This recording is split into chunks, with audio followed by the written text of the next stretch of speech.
Hello, welcome to learn with me ఛానల్కు స్వాగతం. మనము ఈరోజు ఈ వీడియోలో ముఖ్యంగా మనము కీమా బాల్స్ను ఏ విధంగా తయారు చేయాలి అనేటటువంటి ప్రాసెస్ గురించి తెలుసుకుందాము. సో వీటికి కావలసినటువంటి పదార్థాలను ముందుగా మనము పరిశీలన చేస్తాము. సో ఇక్కడ ఈ పదార్థాలను చూడండి. ఒక్కొక్కటి 300 గ్రామ్స్ కీమా ఇది. తర్వాత దీనికి కొన్ని బొక్కలు కూడా పక్కకు వచ్చాయి, అవి పక్కన పెట్టేశాను నేను. కాకపోతే ఈ కీమాను నీట్గా కడిగేసి తర్వాత నీళ్ళను మాత్రం టోటల్గా తీసేయాలి. కొంచెం కూడా వాటర్ అనేది కంటెంట్ అసలు ఉండకూడదు. గట్టిగా పిండేసుకొని పక్కన పెట్టుకోవాలి. తర్వాత దీనికి ఇంకా మనం కావలసిన పదార్థాలను తీసుకుంటే కొంచెం కొబ్బరి పొడి, ఇక్కడ అంటే చూడండి, కనీసం ఇది ఎండు కొబ్బరి పొడి ఒక 3-4 టేబుల్ స్పూన్లు ఉంటుంది. తర్వాత మనం గ్రీన్ చిల్లీ తీసుకున్నాను. ఇక్కడ నేను ఈ గ్రీన్ చిల్లీ కారం లేవు కాబట్టి నేను సుమారుగా ఒక 15 వరకు తీసుకున్నాను. కారం ఉంటే తక్కువ వేసుకోండి, లేదా గ్రీన్ చిల్లీ బదులుగా మీరు రెడ్ చిల్లీని కూడా వాడవచ్చు. అదేవిధంగా కొత్తిమీర తీసుకున్నా, కొంచెం అల్లము, కాస్త అల్లం మాత్రమే. తర్వాత ఒక 10 రెమ్మలు వెల్లుల్లిని తీసుకున్నాను, ఒలిచి ఒక 10-12 వెల్లుల్లి రెమ్మలు తీసుకున్నాను. ఇది మసాలాకు అవసరమైన పదార్థాలు. తర్వాత ఇందులోనే పప్పులు తీసుకోవాలి. ఈ కీమా బాల్స్ తయారు చేయడానికి పప్పులు అనేటివి తీసుకోవాలి. పప్పులు ఎక్కువైతే కీమా బాల్స్ విరిగిపోతాయి కాబట్టి పప్పుల్ని కాస్త తక్కువగానే తీసుకోండి. చూడండి, టోటల్గా చూస్తే నా చేతిలో ఈ విధంగా గుప్పెడు, కొంచెం అంతే. సో అంతకంటే ఎక్కువైతే తీసుకోకూడదు పప్పులు. తర్వాత కాస్త ఆయిల్ తీసుకున్నాను. తర్వాత సాల్టు, పసుపు, తర్వాత గరం మసాలా, ధనియాల పొడి. ఈ కొన్ని వస్తువులతోనే నేను కీమా బాల్స్ అనేటివి తయారు చేస్తున్నాను. ఎటువంటి అంటే వెనిగర్ కానీ ఇలాంటి కాంపోనెంట్స్ కూడా నేను ఏవి వాడడము లేదు. సో దీన్ని ముందుగా నేను చేసేటప్పుడు ఇక్కడ గమనించండి ఏ విధంగా మనం మిక్సీకి వేసుకోవాలి అనేది. ఫస్ట్ వచ్చేసి ఈ కొబ్బరి పొడిని ఇందులో నేను యాడ్ చేస్తున్నాను. తర్వాత పప్పుల్ని యాడ్ చేయాలి. పప్పుల్ని యాడ్ చేశాక సాల్ట్ అనేది వేసుకున్నాము. సాల్ట్ చూడండి, మనకు కీమాలో సాల్ట్ అనేది ఉంటుంది కాబట్టి చాలా తక్కువ మోతాదులో సాల్ట్ అనేది వేసుకోవాలి. చూడండి, కేవలం నేను 1 స్పూన్ సాల్ట్ మాత్రమే వేస్తున్నాను ఇక్కడ.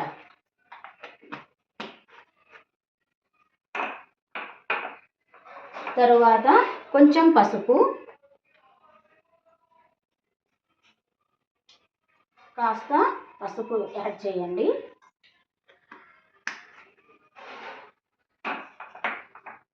మరి ధనియాల పొడి ఒక చిన్న టేబుల్ స్పూను. ఈ గరం మసాలా, కాస్త గరం మసాలాను యాడ్ చేస్తున్నా. నేను ఎక్కువ యాడ్ చేయట్లేదు, గరం మసాలా క్వాంటిటీ చాలా తక్కువగా వేస్తున్నాను. సో ముందుగా ఈ పౌడర్ మనకు మెత్తగా కావాలి, ఎందుకంటే పప్పులు ఉన్నాయి కదా. సో ముందుగా మనము పప్పుల్ని మిక్సీకి వేసుకోవాలి. ఇది పౌడరు అయిపోయినాక ఇందులో నేను అల్లము, వెల్లుల్లి, అల్లంని ముక్కలుగా చేశాను. తర్వాత కొత్తిమీర, ఈ పచ్చిమిర్చి, వీటన్నింటినీ కూడా ఒక్కసారిగా యాడ్ చేస్తున్నాను. సో దీన్ని కూడా మనము ఇప్పుడు మిక్సీ వేసుకోవాలి. ఇత్తదాకి మిక్సీకి నేను వాటర్ ఎక్కడ కూడా యాడ్ చేయలేదు, కేవలము వాటర్ లేకుండానే మనం మిక్సీ అనేది వేయాలి. ఇందులో నేను ఇప్పుడు ఈ కీమాను యాడ్ చేసి మళ్ళీ ఒక 2-3 రౌండ్స్ మిక్సీ అనేది చేయాలి. చూడండి, ఇక్కడ మనం మిక్సీ అనేది ఈ విధంగా వేసుకోవాలి, ఇలా వస్తుంది మనకు. సో ఈ కంటెంట్ రావడానికి మనం వాటర్ కూడా యాడ్ చేయని అవసరము లేదు కాబట్టి బాగా గుర్తుపెట్టుకోండి, వాటర్ అనేది మనం ఏమాత్రము యాడ్ చేయడం లేదు. సో ఈ విధంగా అంతా అయిపోయినాక ఒక ప్లేట్లో దీన్ని మొత్తము తీసేసుకుంటున్నాను. ఒకవేళ మీ మిక్సీలో ఇది పట్టకపోతే మనము 2 టైమ్స్ అనేది మనం మిక్సీ అనేది చేసుకోవచ్చు. మీరు కొంచెంగా 2 టైమ్స్ చేసుకొని మొత్తం అంతా పేస్ట్ మొత్తం అంతా నీట్గా కలిపేసుకోండి. సో కొంచెం ఆయిల్తో మనం చేతికి వేసుకొని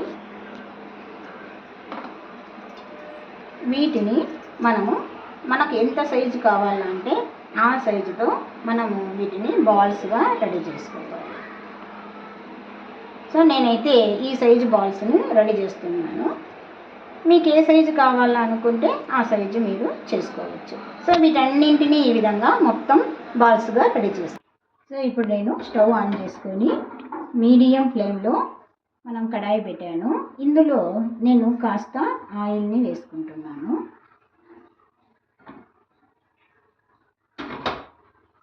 ఇంత ఆయిలే సరిపోతుంది.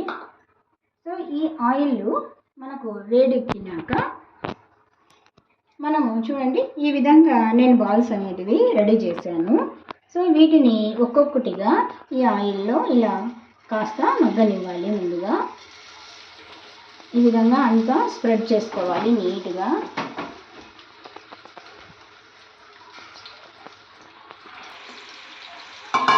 సో ఈ విధంగా అంతా వేసుకున్నాక ఒకసారి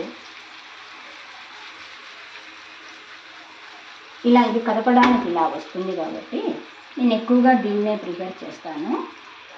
సో ఈ విధంగా అంతా వేసుకున్నాక కాసేపు దీన్ని ఈ విధంగా వితౌట్ వాటర్తో ఒక 5 మినిట్స్ మనము మగ్గనిస్తాము. సో ఈ విధంగా ఇంకొంచెం మనము ఈ విధంగా కదుపుతూ ఉండాలి. మరి మూత వేసేస్తాము.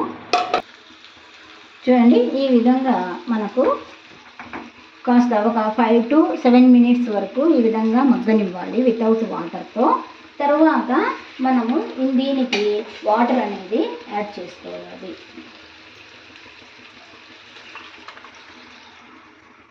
సుమారుగా ఒక 2 గ్లాసెస్ వాటర్ని నేను ఇందులో మిక్సీ జార్లో వేసాను. సో వాటర్ అంతా వేసాక జస్ట్ ఇలా ఒక్క రౌండ్ ఇలా తిప్పేసి, ఎందుకంటే ఇప్పుడు ఈ వాటర్తో ఇవన్నీ కూడా ఉడికిపోవాలి.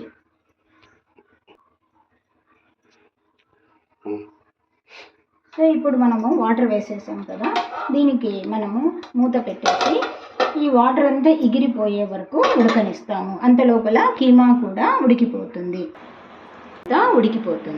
సో తర్వాత చూస్తాం. చూడండి, వాటర్ అంతా కూడా మొత్తము బాయిల్ అయిపోయింది. సో ఇవి మామూలుగా ఉండలు కూడా మనకి నీట్గా డ్రై అయిపోయినాయి. సో ఇప్పుడు వీటిని మనము బంద్ చేయవచ్చు. సో టోటల్గా నాకైతే బాగా ఉడికిపోయిందనే తెలుస్తుంది. దీని ఆకారం చూస్తానే ఉడికిపోయినట్లుగానే ఉన్నాయి. సో వీటిని బంద్ చేస్తున్నాను. అటువంటి ఈ కీమా బాల్స్ రెడీ అయినాయి మనకు. ఇప్పుడు దీనికి కాంబినేషను నేను ఇంట్లో ఏం చేశానంటే, ఈరోజు మామూలుగా వైట్ రైస్ చేశాను నార్మల్గా.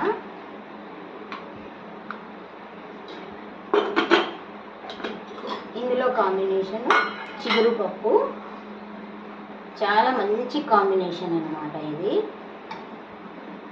చిగురు పప్పు కీమా బాల్స్ అనేది చాలా చాలా మంచి కాంబినేషన్తో కూడుకున్న నెయ్యి,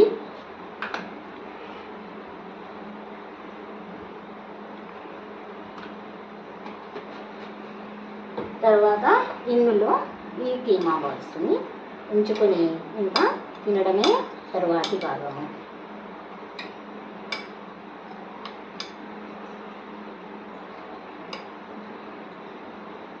ఈ విధంగా మనము గ్రీన్ చిల్లీతో తయారు చేసిన.